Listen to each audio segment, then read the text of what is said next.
राधे राधे, जय श्री कृष्णा। अपरा एकादशी व्रत कथा।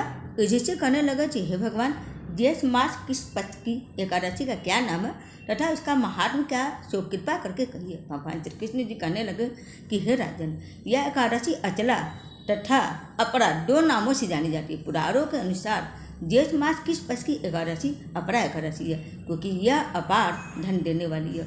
जो मनुष्य इस व्रत को करते हैं वे संसार में प्रसिद्ध हो जाते हैं। इसी दिन भगवान त्रिविक्रम की पूजा की जाती है। अपरा एकादशी के व्रत के प्रभाव से ब्रह्म हत्या, भूत योनि और दूसरों की निंदा आदि के सब पाप दूर हो जाते हैं। इस व्रत के करने से पर श्रीगमन, ज्योति गवाही देना, झूठ बोलना, झूठे साथ पढ़ना या बनाना, झूठा ज्योतिष बनना या झूठा भैंस बनना आदि सब प्रकार के पाप नष्ट हो जाते हैं। जो क्षत्रिय युद्ध से भाग जाए वे नरकगामी होते हैं, परंतु अपरा एकादशी का व्रत करने से वो भी स्वर्ग को प्राप्त हो जाते हैं। जो शिष्य गुरु से शिक्षा ग्रहण करते हैं फिर भी उनकी निंदा करते हैं वो अवश्य नरक में पड़ते हैं, मगर अपरा एकादशी का व्रत करने से वो भी इस पाप से मुक्त हो जाते हैं। जो फल तीनों पुष्कर में कार्तिक पूर्णिमा को स्नान करने से तथा गंगा तट पर पितरों को पिंडदान करने से प्राप्त होता है, जो वही केवल एक अपरा एकादशी का व्रत करने से प्राप्त होता है।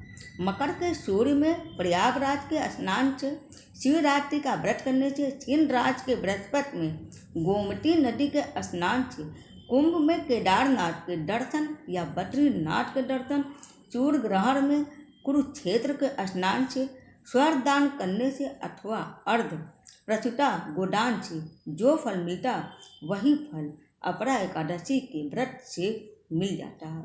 यह व्रत पाप रूपी वृक्ष को काटने के लिए कुल्हाड़ी है, पाप रूपी ईंधन को जलाने के लिए अग्नि और पाप रूपी अंधकार को मिटाने के लिए सूर्य के समान, मृगों को मारने के लिए चिन्ह के समान है।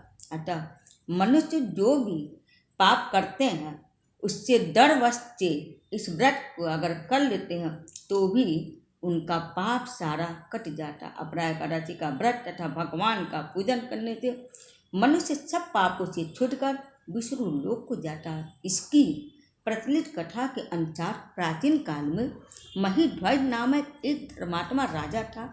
उसका छोटा भाई वज्रध्वज बड़ा ही क्रूर, अधर्मी तथा अन्यायी था। वह अपने बड़े भाई से द्वेष रखता था। उस पापी ने एक दिन रात में अपने बड़े भाई की हत्या करके उसकी देह को एक जंगली पीपल के पेड़ के नीचे काट दिया।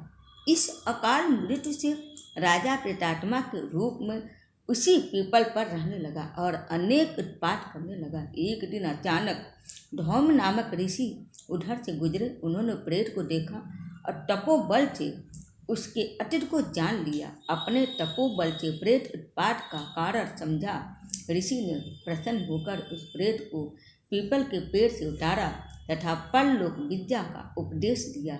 दयालु ऋषि ने राजा की प्रेत योनि से मुक्ति के लिए स्वयं ही अपरा एकादशी का व्रत किया और उसे अगति से छुड़ाने को उसका पूरे प्रेत को अर्पित कर दिया। इस तरह से पूरे के प्रभाव से राजा की प्रेत योनि से मुक्ति हो गई और वह ऋषि को धन्यवाद देता हुआ दिव्य देह धारण कर पुष्पक विमान में बैठकर स्वर्ग को चला गया।